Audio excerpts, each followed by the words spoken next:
The city of Newcastle acknowledges the Awabakal and Worimi peoples as the traditional custodians of the Newcastle local government area. We respect their cultural heritage, beliefs, and continuous relationship with the land, and recognize that they are the proud survivors of more than 200 years of dispossession.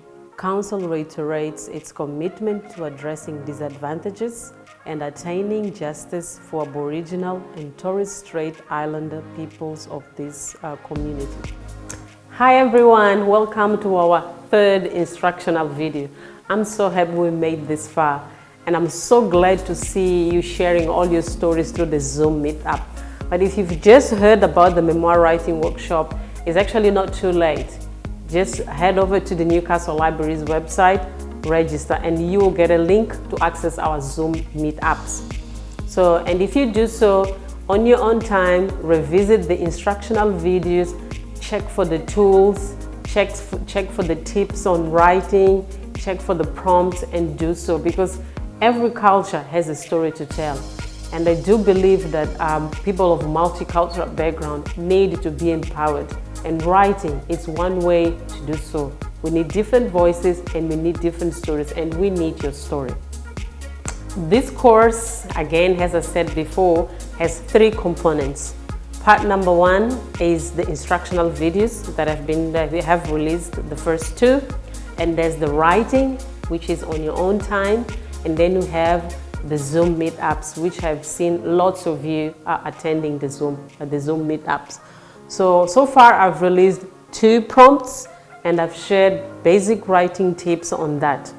So I want again to encourage you to aim to write at least 500 to 600 words each week. So in this video, I'm so happy to release our 3rd prompt. And our 3rd prompt, it's a bit of a important aspect that some of us migrants face, some embarrassing moments that we can face sometimes when we just arrive in a host nation.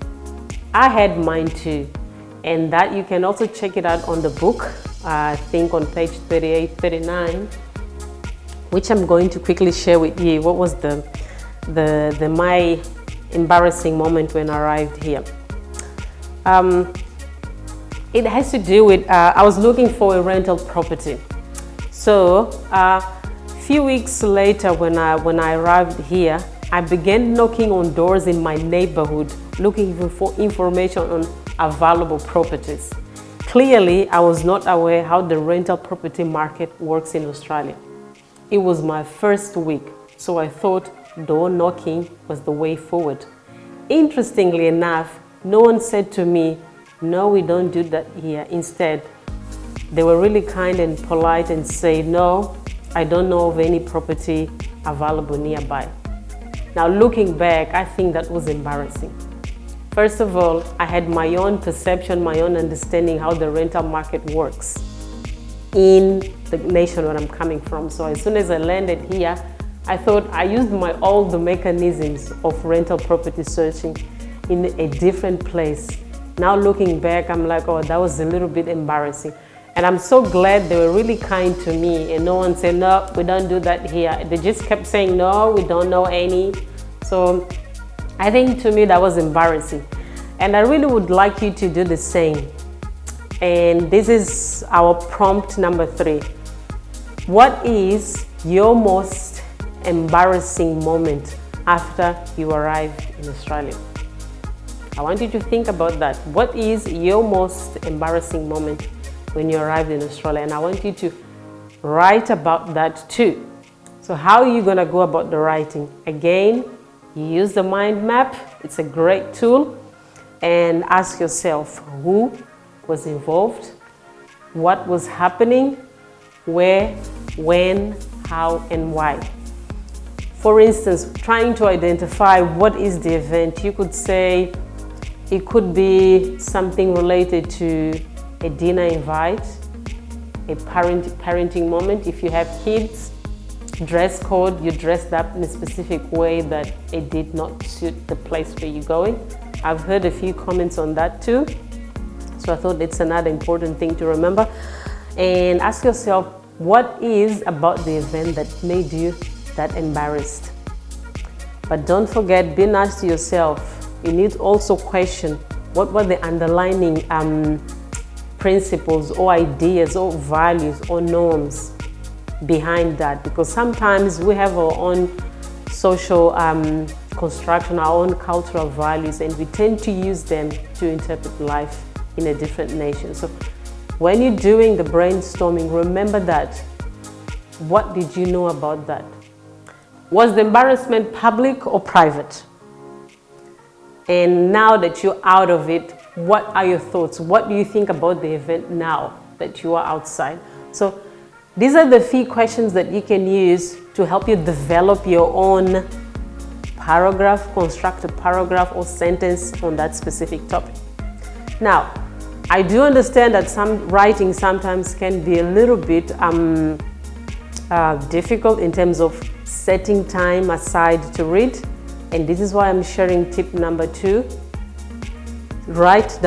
Sit down and write for 25 minutes without any interruption. I said writing, no reading, no editing, no more searching. Just sit down and write in a piece of paper whatever comes to your mind. So this is a time management system that encourages people to work with the time they have rather than just working against it. It helps you focus on writing alone. And tip number 3, as you do that, keep in mind, just be honest, connect with the writing, and connect. You can even think of someone else reading your story. Connect with the reader as well as you writing down the memories that you have in your mind. And then tip number 4, you can edit your own work. How do you do that? Reread it. Read it over and over again. Check for truth, whether you actually putting forward all the elements of the things that you are trying to share with the world. So, and each time, just keep in mind, each time you are rereading your story, you are actually editing. So these are the 4 basic tips to engage with prompt number 4. First one, ask yourself the 5 W's and the how through your mind map. The second one is to write uninterruptedly for 25 minutes. The third one, remember to be honest and vulnerable with your writing. And the fourth one, reread it or edit your own story.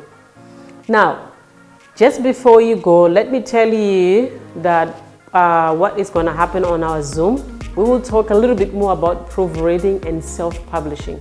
So I would encourage you to attend this session if you're really looking into finding ways to also get your story out there.